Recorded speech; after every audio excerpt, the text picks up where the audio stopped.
memfiksasi dua sendi. Tahu kan sendi? Dua sendi dan dua tulang. Jadi dia harus ada sendi. Pokoknya ciri-cirinya itu harus ada dua sendi sama dua tulang.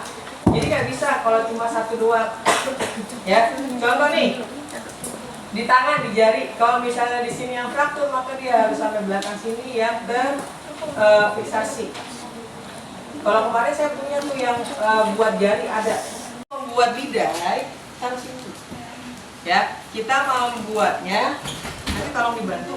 Sorry, tempat aja. Ini juga kayaknya kurang banyak nih telanya. Jadi caranya kita akan lipat dulu ya si tela ini. Lipat dua dulu. Dia nggak Sudah. Coba lipat dua. Tasnya udah dilipat. di situ. Lipat dua. Udah. Sekarang lipat dua lagi. Ini namanya lipatan 4. Sudah.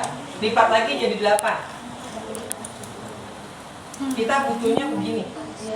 Ini telanya butuhnya seperti ini. Ya. Berapa banyak butuhnya? Nanti kita lihat dia butuhnya berapa banyak. Karena kalau misalnya orangnya besar, berarti ininya butuhnya double. Kurang panjang. Ya. Sudah? Oke, dikumpulin dulu sini. Dilipat 2. Dilipat 2, kumpulin sini. Udah lipat aja semangat. Pasuk aja lipat 2, udah lipat 2. Nah, lipat 2, kumpulin. 1, 2, 3, 4, 5. Oke, kita pakai 5 aja dulu ya, mudah-mudahan cukup. Harusnya disiapkannya yang banyak, karena nggak cuma butuh 5. Ya, ini bisa pakai ini, atau kita menggunakan, ini namanya elastis band. Tapi kalau elastis band, sayang, nanti dia melar. Ya, jadi kita pakainya ini. Sekarang kita misalnya ada korban, dia mengalami fraktur sepertiga tibia. Di mana tibia? Di mana? Dextra. Kanan. Sepertiganya di mana? Sepertiga distal. Ayo lu, distal di mana distal? Tibia. Tibia mana tibia? Tulang? Tulang beling. Sepertiga distal. Tibianya dibagi 3, 1, 2, 3. Sepertiganya di mana berarti? Atas, bawah. Bawah, berarti dia dari sini frakturnya. Frakturnya fraktur tertutup. Ya, maka kita akan lakukan pembidaian. Saya butuh 1 orang bantuin. Saya pakainya ini. Oke, ya. Sebelum kita lakukan pemeriksaan, kita cek dulu PMS, pulsasi, motorik, sama sensorik. Di mana? Di dorsalis pedis kita cek. Ini pakai kaos kaki lagi, baru saya tangannya. Ya, oke, teraba ya, Pak. Saya angkat ya. Jadi pada saat kalau misalnya ketemu pasien, kita lakukan angkat. Nih angkatnya tidak boleh satu yang angkat di sini, tapi harus di 2 sendi. Sendi sini sampai sini diangkat. Jadi gimana caranya? Harusnya pakai handscoon. Ya, jadi di sini nih ya, angkat 1, 2, 3. Sekalian ditarik. Biasa ditarik. Ini ditarik ya nih. Ini saya tarik tuh. Biasa ketarik walaupun tangan satu saya narik. Kemudian yang satunya, tolong masukin ke bawah situ. Bau pas kakinya. Iya, bau. Angkat lagi terus sampai ke paha. Sampai ke paha. Oke. Ya. Ini udah nih. Kalau udah kayak gini gampang. Kita ngangkatnya karena dia udah dalam garis lurus. Kita angkatnya kita angkat ini aja tuh. Ya. Kalau sudah, kita pasang nih. Dia tadi di mana frakturnya? Sepertiga, tibia, bagian distal. Berarti di sini ya. Oke, caranya ini yang satu. Oh ya, ini bidai ada 2 sisi kalau dilihat. Nih, ini sisi tebel, ini sisi empuk. Ini sisi tebel ya. Kalau dari saya ini sisi tebel nih, tebel. Ini sisi yang tipis. Yang selalu berhadapan dengan pasien itu selalu posisinya yang tebal. Kenapa? Memberikan kenyamanan. Karena kalau yang tipis ini langsung kayu. Jadi posisinya tuh selalu yang tebel nih. Tuh yang empuk. Jadi kita akan pasang. sini satu. Coba lebih ini ke tangan mana?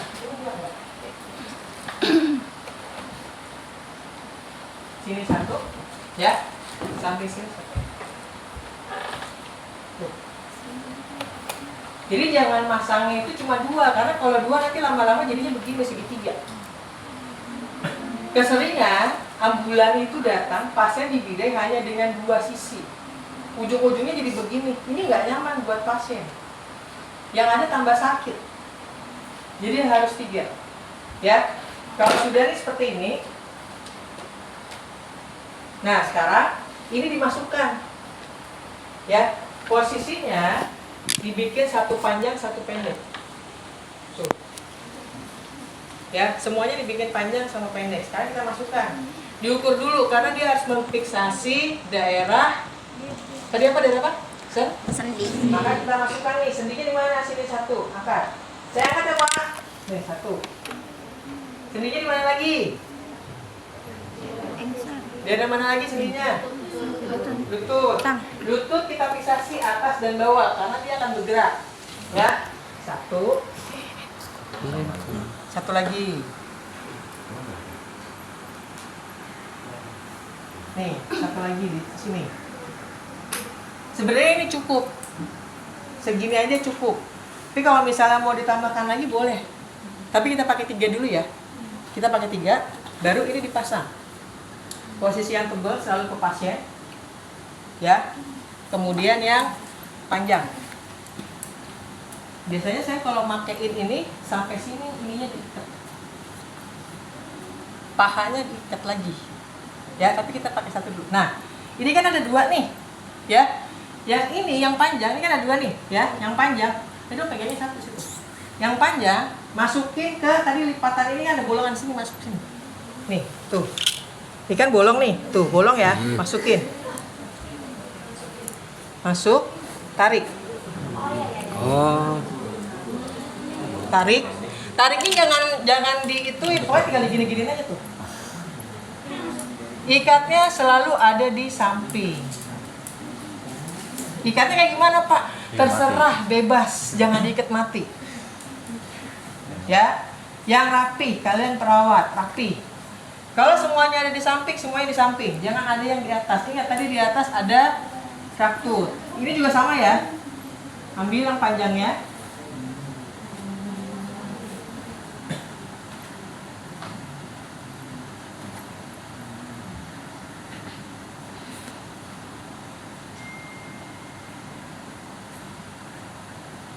Satu lagi. Kalau nggak sampai, ininya disambung.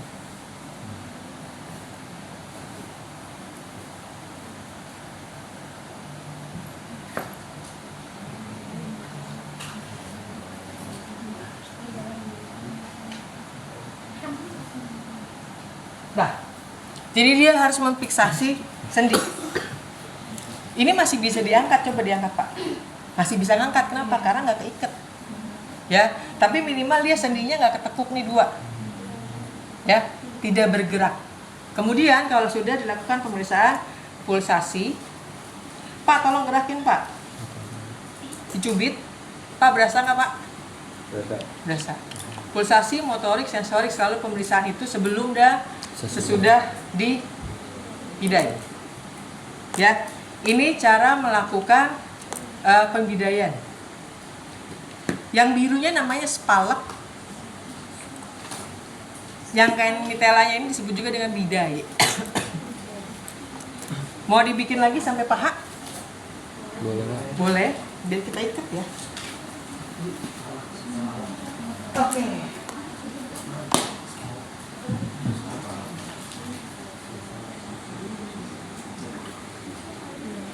Nih caranya gini, kalau masukin di bawah, saya dari situ ya. Kalau masukin dari bawah badan, raba di sini tuh ada lekukan nih, di sini nih, tuh. Nih, ada lekukan tuh. Pinggang. Di pinggang. Ya. Jadi kita masukinnya dari pinggang. Masukinnya gini. Karena saya dari sebelah sini. Nih. Permisi ya, Pak. Masuk nih. Tuh, langsung masuk tuh. tuh langsung masuk. Tinggal digeser, ini masuk ke bagian sini tuh, ya, dirapetin.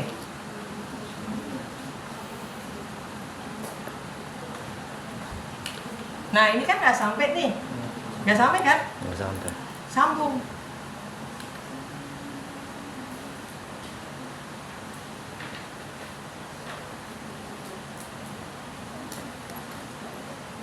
Nih sambung ke sini, berarti ini ke sini nih. Ini yang panjang, ini yang pendek. Ini hati-hati ya. Hati-hati, ini daerah segitiga.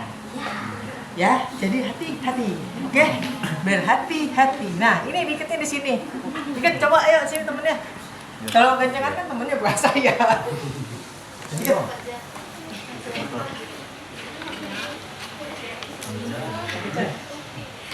Sakit ya?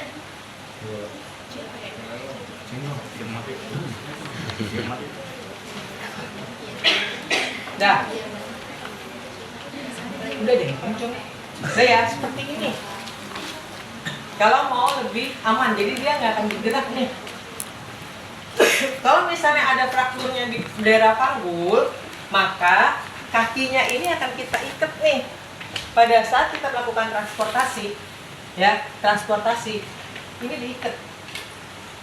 Tadi pakai itu, ini diikat nih. Kakinya di sini diikat. Kenapa? Biar nggak bergerak. Jadi dia harus diikat. Diikat satu lagi ke sini. Biar tidak bergerak. Ada yang mau ditanyakan? Gampang kan ini sebenarnya? Selalu ingat, pembidayaan itu butuhnya 3 spalek. Paham ya? Spalek yang mana spalek? Spalek putih? Bidai. Pembidainya. Jelas ya? Jadi intinya adalah pembidaian itu adalah memfiksasi 2 sendi. Jadi harus ada 2 sendi yang terfiksasi. Sendi pertama, sendi kedua. Jelas? Ada yang mau ditanyakan? Ada yang mau ditanyakan? Gampang kalau ini gampang. Nanti pada saat kagire kita ketemu lagi. Ya, kagire kita ketemu lagi cara pasang ini. Oke, selanjutnya kita melakukan pembidaian juga, tapi Apa? menggunakan Iya. elastis band. Pemer aja. Ya, caranya itu selalu menggunakan dari bawah ke atas. Ya, dan dia membuatnya itu dalam bentuk angka 8. Bener nih, balik ke Yuk, kakinya ditutup. Kita contohnya di lutut ya, biar kelihatan, karena kalau di bawah bisa tapi nggak akan kelihatan sama kalian. Jadi posisinya itu selalu seperti ini. Nih, posisinya selalu begini. Gulungannya di atas, jangan gulungannya di bawah. Paham? Paham. Gulungannya di atas nih, contohnya seperti ini. Kita ambil, misalnya dia ada cedera nih, cederanya di daerah patella.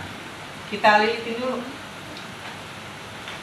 Ini 2 kali, biasanya sih 2 kali cukup. Nah, kalau sudah 2, ini sekarang kita baru mulai nih. Kita masukin ke sini, bentuknya angka 8.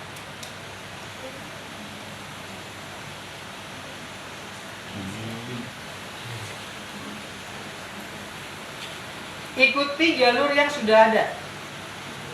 Sini dekat. Tuh, ikuti jalur yang sudah ada.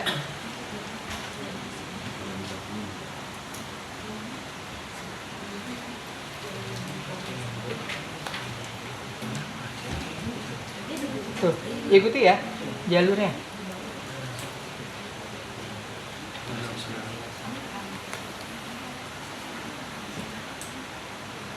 Ini habis. Gimana? Sambung.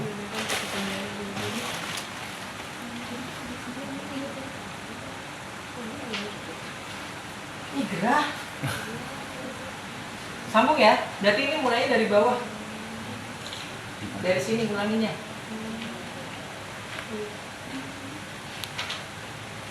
Dia akan memulai ke sini.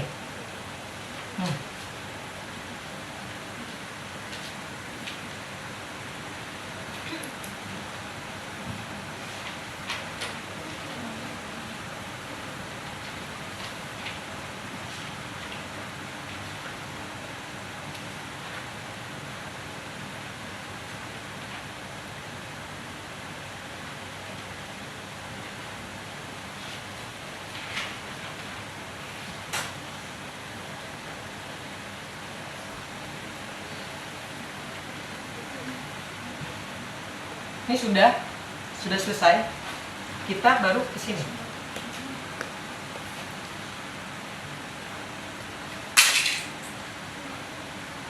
Oke. Karena nggak semuanya kadang-kadang ininya hilang. Kalau ininya hilang gampang, tinggal dilipat segitiga, ini masukin. Ini udah aman. Kalau ininya masih ada ya pakai ininya nih, penguncinya. Ya, kalau penguncinya masih ada tinggal dipakai.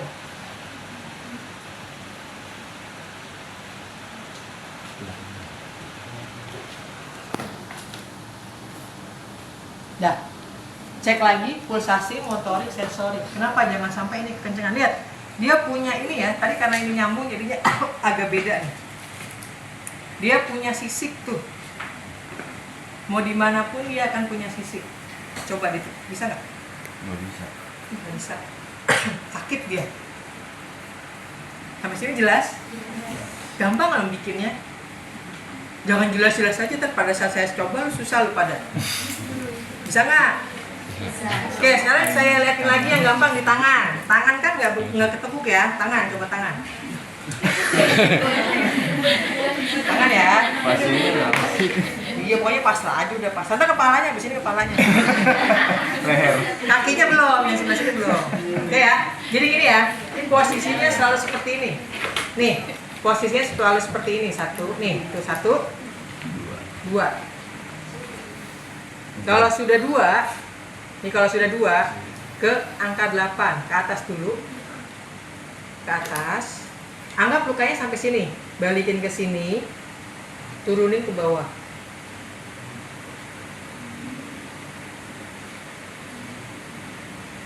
Nah, turunin ke bawah. Kemudian bentuk seperti sisik tuh. Nanti ada sisiknya. Kita lihat ya. Ini nanti akan ada sisiknya nih. Itu kan gini gitu. Tuh. Nih. Jadi bukan kayak ngebungkus lontong. Tahu nggak ngebungkus lontong? Ini saya selesaikan dulu ya. Ada lekukan-lekukannya. Bukan kayak ngebungkus lontong.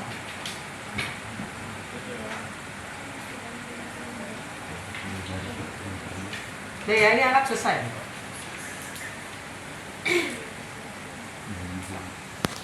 Ini anak selesai. Dah, ngebungkus lontong kayak gimana Pak nih ngebungkus lontong? Asam. Asal. Ini ngebungkus lontong.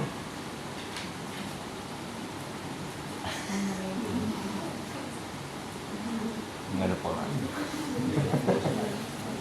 Tuh. Ngebungkus lontong. Terus aja dililit-lilit sampai habis.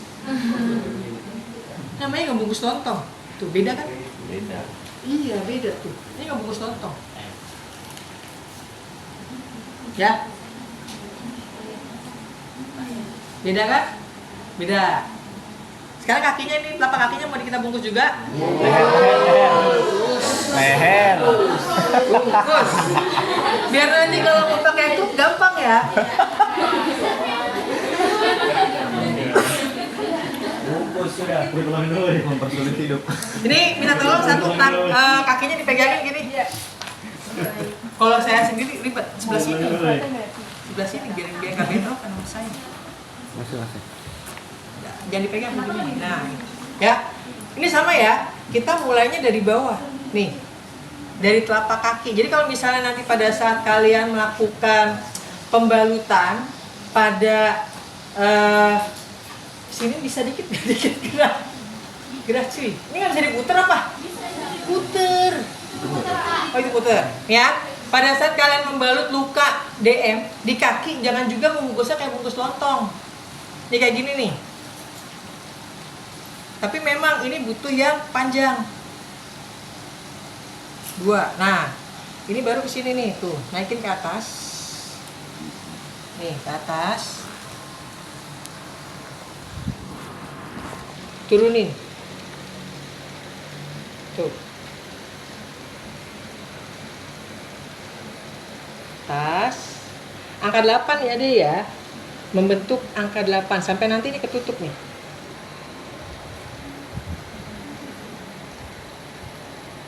Kakinya lurus. Kakinya lurusin, nanti kamu kakinya itu. Nah.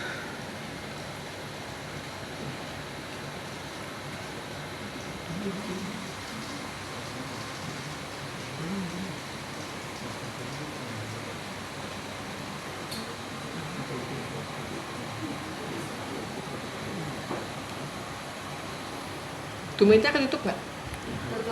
Tutup kan? Tuh. Sudah habis, ini naikin ke atas.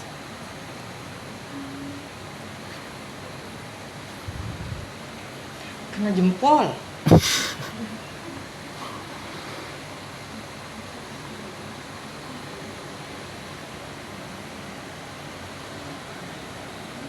Dah, rapi kan? Nggak bungkus lontong. Ini nanti kalau misalnya mau dirapin, tinggal dirapin, diturunin. Tuh. Tidak seperti membungkus lontong yang asal lilit, asal gulung. Oke? Jelas? Jelas. Jelas. Udah ada pertanyaan? Ada yang mau ditanyain? Nah, sekarang gimana caranya menggunakan tiga jarinya dia? Jangan pakai jarinya kita, banci. Ya, ayo ukur jarinya. Ukur. Tiga jari kamu sini, tempelan ini. Ukur pakai tiga jari gini. Di bawah ketek, taruh gini nih. Ya, nah, berarti dia tingginya di sini ya. Ini kita pendekin nih. Cara mendekinnya dia sebenarnya tinggal di sini nih. Tuh ya, tinggal ditekan. Tuh. Ini nggak boleh di sini. Kesalahan umum ini selalu berada di ketek. Iya. Ini nggak boleh. Kenapa? Karena nanti terjadi kontraktur. Akhirnya apa? Aliran darah ke lengan berkurang karena ketekan. Karena rata-rata orang akan bertumpuk begini. Ya, nggak boleh. Coba ukur lagi. Ukur dulu pakai tangan kamu. Masih itu ya? Begini. Setinggi, pendekin lagi.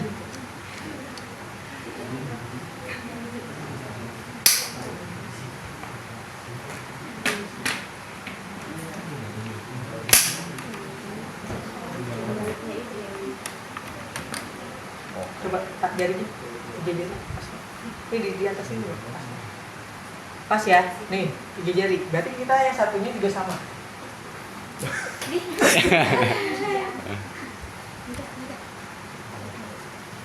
Balik lari toh. Lari tuh.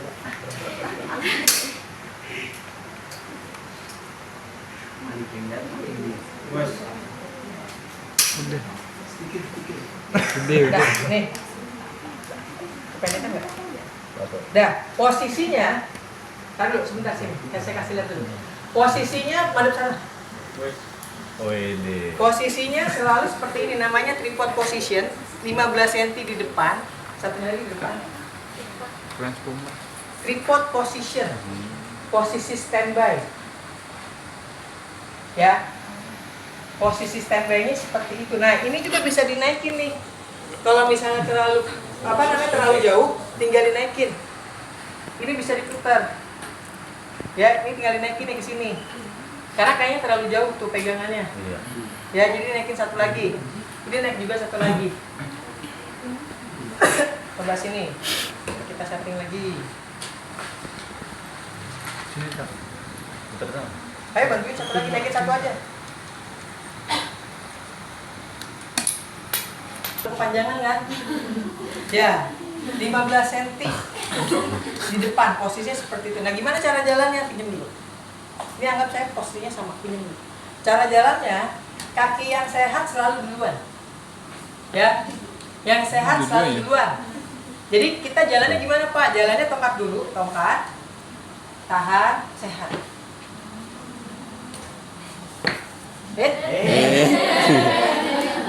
Paham?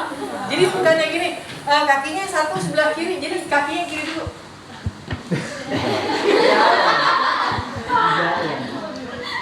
Sering lihat yang kayak gitu nggak? Jadi kalau jalan tuh yang sakit dulu lah, yang sakit jangan dibuat nahan. Ya. Jadi namanya posisinya posisi tripod. Ada yang cara jalannya seperti tadi, ada yang cara jalannya langsung. Ada yang cara jalannya berhenti dulu. Ya, misalnya gini. Berhenti, sini nahan nih. Ini kan yang satu nih kiri. Tahannya begini dia. Tuh. Jalan lagi, angkat. Seperti ini. Paham? Jadi jalannya bukannya begini, ini yang sakit, yang ini duluan yang sakit. Bukan gitu. Ya, jelas? Paham sampai sini? Pak, kalau misalnya kruknya cuma satu gimana? Kruknya berarti berada di posisi yang sakit, jangan berada di yang sehat. Kenapa? Karena fungsinya dia menggantikan yang sakit. Tuh. Dan ini bukan posisi di depan, tapi di samping. Di samping sini. Jadi kita bisa bertumpuk gini tuh. Ya. Lama-lama sakit dia karena kita orang sehat, jadi kan terbiasa pakai yang seperti ini. Jelas? Ada yang mau ditanyakan? Sampai sini pembidayaan dan penggunaan truk. Ya. Yang bagian lutut itu ketika pembidayaan apa harus ditek gitu ya? Yang mana? Yang lutut Pak. Kan ya ini cederanya di lutut. Berarti pas pembidayaan kan harus ditek. Iya, posisinya harusnya begini, nggak begini. Dia harus begini posisinya. Dah, ada lagi? Cukup? Yuk dibongkar. Jadi kita tidak boleh sembarangan menggunakan obat tetes mata dan salep mata yang mengandung Nggak boleh antibiotik. ditempel. Jadi harus dengan resep dokter. Lalu kita pakai yang mana? Kita pakai yang obat tetes mata yang ada di pasaran. Visi, Istorokto, apalagi. Di sini boleh. Ya banyak lah pokoknya ya. Kita hanya menggunakan itu. Itu bebas antibiotik. Jadi kita gunakan yang tanpa kandungan antibiotik. Jadi saya nggak akan pakai ini nih. Makanya saya bilang harus ke Pentem karena ini mengandung antibiotik. Erlamisertin, ini juga erlamisertin. Ada kandungannya. Resiko, apalagi matanya sehat. Ya, kalau ini obat cuci mata. Ada yang pernah pakai? Ada yang pernah pakai? Ada yang pernah pakai ini? Pernah. Oke, ini obat cuci mata ya. Ini mangkoknya ini nanti pada saat kita isi, saya pakai NaCl aja ya. Ini pada saat kita isi, ada batasnya, baru nanti kita tempelin ke mata. Gitu, seret, kita kedipin mata kita. Ya, kiri dan kanan hanya satu ginian satu kali, jadi hanya satu mata. Jadi kalau misalnya mau ganti mata, ganti dulu, buang dulu, jangan langsung pakai. Ya, jadi satu tempat ini untuk satu mata nyucinya. Jadi kalau misalnya mau ditambahin lagi, Pak kenapa pakai NaCl? NaCl ini cairan yang isotonik, jadi dia mau masuk kemanapun aman buat tubuh. NaCl. Pak, berarti saya boleh dong cuci matanya pakai NaCl? Boleh, nggak ada masalah. Semprot hidung pakai NaCl juga boleh. Saya lupa bawa alatnya, jadi ada alatnya tinggal gini, pakai NaCl. Oke, nah cari Pentem orang dong yang kepalanya aja. Ada nggak? Buat ngasih ini, buat ngasih obat tetes mata sama salep mata. Kalau ini obat semprot hidung. Tinggal dimasukin, tinggal disemprot, serot. Bukan begini ya. Ini di hidung, ini masuk, serot. Ya. Nih, bentuknya, tuh bentuknya seperti spray. Tuh. Halus ya sebenarnya ya. Ada airnya. Coba. Airnya pakai NaCl. Jadi kalau misalnya beli ini mahal, beli aja NaCl. Terus pakainya apa Pak? Ini pakai ini. Apa tuh? Sama. Kenapa nggak pakai jarum? Irigasi. Sama. Aku orang gila. Irigasi. Sama. Atau ini Pakai jarum. Kan lebih kencang ya? Ya, yang ini nanti masuk ke hidung kita. Ini punya saya, jadi saya bisa pakai. Ini nanti masuk ke hidung kita begini. Gini kita miring gini. Nah, Pernah ya. lihat di TikTok. Ini tinggal diisi. Kalau yang ini ya. Iya, tinggal diisi nih beberapa cc. Kita mau diisi 100 cc boleh. Yang pilek. Ya. Ini nasi udah lama jadi nggak saya pakai. Air keran itu. Keren. Air keran. Coba Mei kalau pakai keren. Aduh kan. Oke, ini berapa milik nih? Bukan Ini susu ya? 150 mili. Kita anggap begini ya. Nah, pada saat kita mau melakukan, ini ada pencetannya. Kalau nggak dipencet dia nggak keluar. Pencet bintang. Jadi pada saat kita mau melakukan, kita pencet dia akan keluar. Tuh. Kalau nggak dipencet dia nggak keluar. Dia ada pencetannya. Dia lagi. Ya, ada pencetannya. Kalau nggak dipencet dia nggak keluar tuh. Oh kira sama itu dipencet gitu. Pada saat kita melakukan, mulut kita jangan jangan ingkem, jangan rapat, tapi kita buka. Ya, kita buka karena apa? Nanti keluarnya dari nggak cukup. Ya, jadi ini kita masukin, kita posisi yang miring, kita masukin. Hidung nanti kita tekan, keluar. Tuh. Ya, keluar ya tuh. Anjay. Seru. Dah. Jelas? Kiri dan kanan. Jadi kalau misalnya lagi pilek, kalau lagi flu, keluar ingusnya banyak, pakai ini tuh bersihinnya. Nah, kalau misalnya nggak punya giniin, pakainya apa? Kita pakai spray. Ada nggak spray?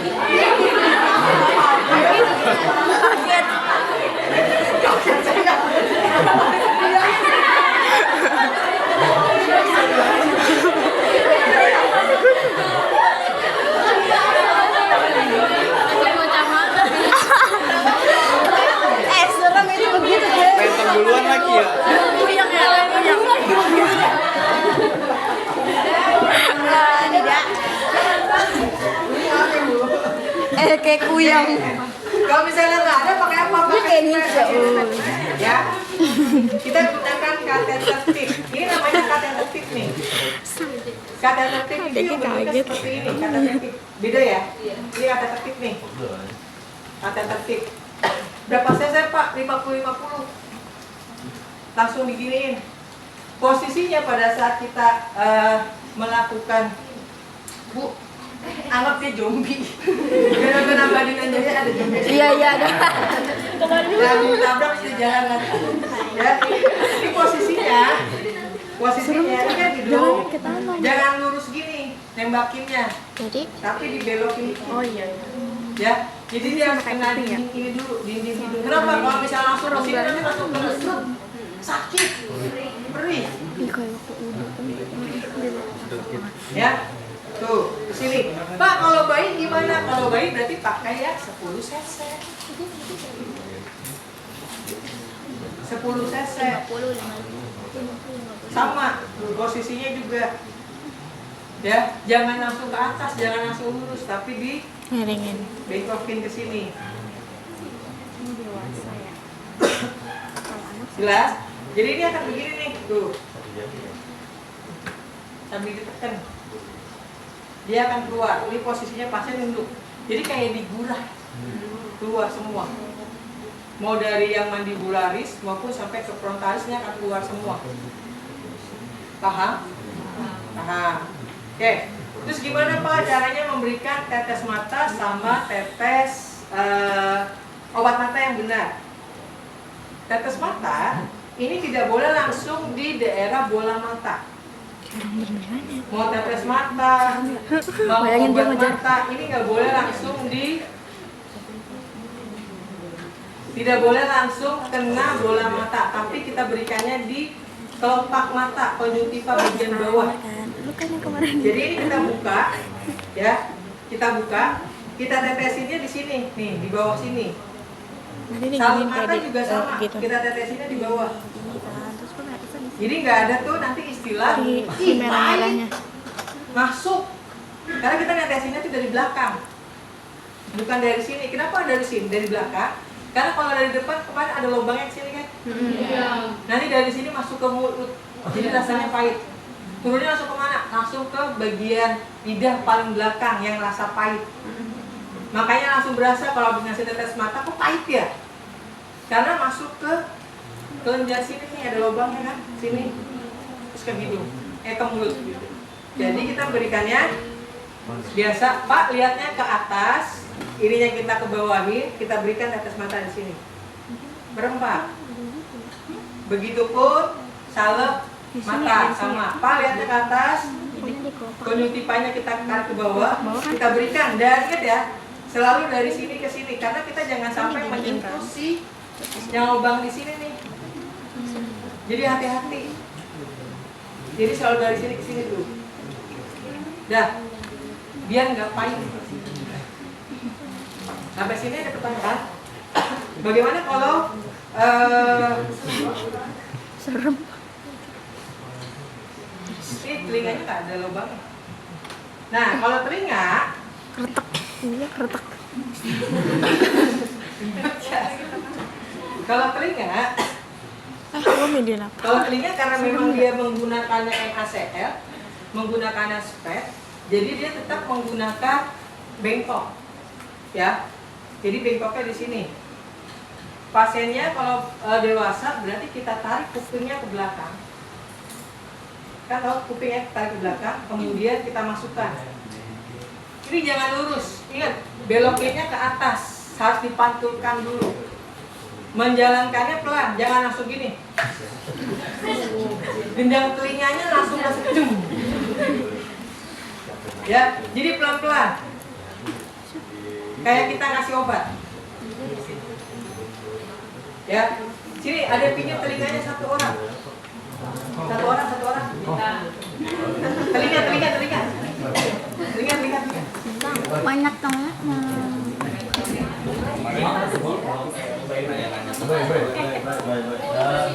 Bisa madep sana. Duduknya agak mirip. Nah, ya. Ini rambutnya kepanjangan. Ya cek itu Pak. Maksudnya. Ya. Kepanjangan ya Pak? Iya, Cukur ya? cukur ya. Iya. Kalau bisa digeser gitu. Ya. Permanen. Ini selalu di samping. Ya. Jadi kita minta pasiennya, Pak, minta tolong dipegangin atau ada asisten yang megangin. Tang, pegangin tang. Kong. Pasiennya agak miring ke sini dikit, kemudian telinganya kita tarik. Pasien Aduh, aduh. Kalian dijewer. Nah, ini kita tarik ke belakang, masukin tapi nggak boleh langsung ke lurus. Kita masukinnya lewat mau ditembak nggak? Jangan, Pak, jangan. Pelan-pelan ya. Oke, ini anggap masuk ya, nih anggap masuk nih itu masuk. Dia akan keluar ke sini. Ini palanya gendut ini. Nah, ke sini gede. Nah, Gini tuh. iya agak tengah. Nah, tengah. Kemasukan air toh. Nah, yang diperhatikan airnya ini tidak boleh air dingin. Karena nanti kalau pasien punya vertigo, kambuh vertigonya, langsung muter. Jadi harus menggunakan NaCl-nya suhu ruang. Kalau di dokter THT, di sini dia ada ininya, ada suction buat nyedot. Jadi setelah disemprot gini, dia akan masukin suction buat ngebersihin. Pernah berenang? Nah, Kalau ada air masuk gimana rasanya? duk. Gitu kan? Sama. Makanya kalau di dokter THT itu selalu disediakan suction buat nyedot sisa-sisanya. Ya. Jadi seperti ini, nanti pada saat kita jalan nih kadang-kadang suka keluar tuh kotorannya. Ya, kotorannya keluar. Kanan dan kiri. Nanti setelah itu baru telinganya berasa bersih, plong. Nggak budek lagi. Dah, seperti itu. Ada yang mau ditanyakan? Dengan peralatan sama rambut. Duduk. Kita akan lakukan pemeriksaan rina. Pak, nanti saya akan lakukan pemeriksaan rina pada saat Bapak dengar suara, angkat tangan. Kalau sudah tidak dengar suara, turunkan. Ya. Pada saat dia tidak mendengar suara, pindahkan garpu talanya ini ke daerah mastoid yang belakang sini. Ada tonjolan tulang. Coba diraba. Pindahkan ke situ sama. Nih, kalau di sini kelihatan. Tuh. Ya. Sekarang kita coba ya. Ini namanya Riner untuk melihat apakah ada tulinya, tuli konduktif, tuli suara atau tuli bukan. Itu nanti kita lihat ya. Ini harusnya nggak boleh ada ginian, ini mempengaruhi ini. Bagaimana caranya mempengaruhi kualitas suara?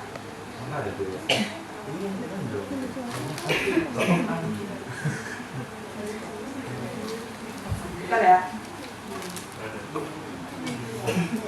Yang kita gunakan adalah Garputala 512. Garputala ini harusnya nggak boleh nih ada tempelan gini, karena akan mempengaruhi kualitas hantaran gelombang suara.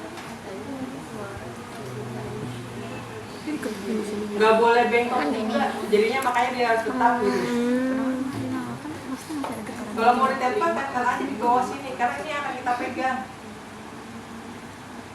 Nih, karena ini kan kita pegang, kalau ininya nggak boleh. Ya, oke, Pak sudah siap? Kita akan coba ya. Yang lain agak tenang dulu.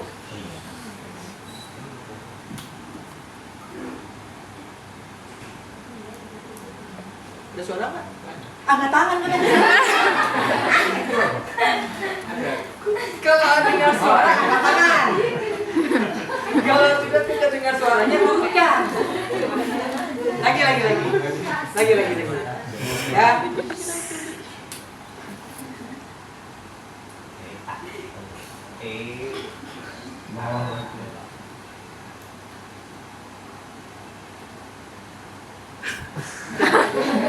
Kedengeran.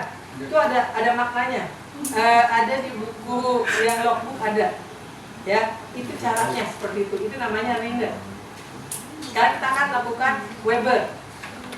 Riner dilakukan kanan dan kiri. Air conduction dengan bone conduction. Bone conduction berarti yang antara di tulang mastoid di belakang. Oke, selanjutnya kita akan lakukan pemeriksaan Weber. Weber ini untuk melihat lateralisasi, ke arah mana dia, atau tulinya kanan atau kiri. Ya, akan ketahuan menggunakan Garputala 512 juga yang sama. Letakannya di sini. Tuh. Ya. Jadi nanti dia akan melihat suaranya kedengaran di kanan atau di kiri. Jadi kalau misalnya kedengaran di kanan, angkat tangan kanan. Kalau kedengarannya di kiri, angkat tangan kiri. Kalau kedengaran dua-duanya, angkat tangan dua-duanya. Ya. Kita mulai ya.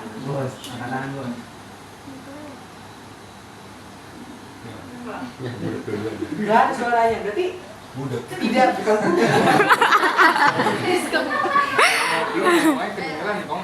Ih, kalian pada berisik kan saya bilang ini harus sepi, nggak boleh berisik. Kalian aja ketawa-ketawa. Panas. Enggak lihat figura gerah.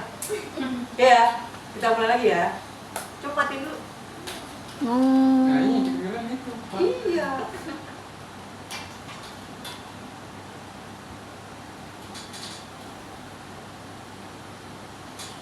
Berarti dia di kanan, kirinya nggak kedengeran. Jadi lateralnya lateral kanan. Ya, jadi benar-benar sepi. Quiet. Kita nyobain di sini ruang ujung. Sampai sini jelas. Riner Weber gampang ya. Gampang ya. Yang terakhir itu swabah. Cuma swabah ribet. Karena nanti dari pasien dari sini ke sini baru ke telinganya pemeriksa. 2 kali pemeriksa dengerin, ini juga dengerin. Cuma itu namanya swabah. Kita nggak periksa. Jadi kita hanya periksa Riner dan Weber. Ini yang paling umum Riner dan Weber. Iya, ini dah Weber kan? Ya. Oke, selanjutnya kita lakukan pemeriksaan apa? Apalagi dulu udah selesai kayaknya deh. Apalagi?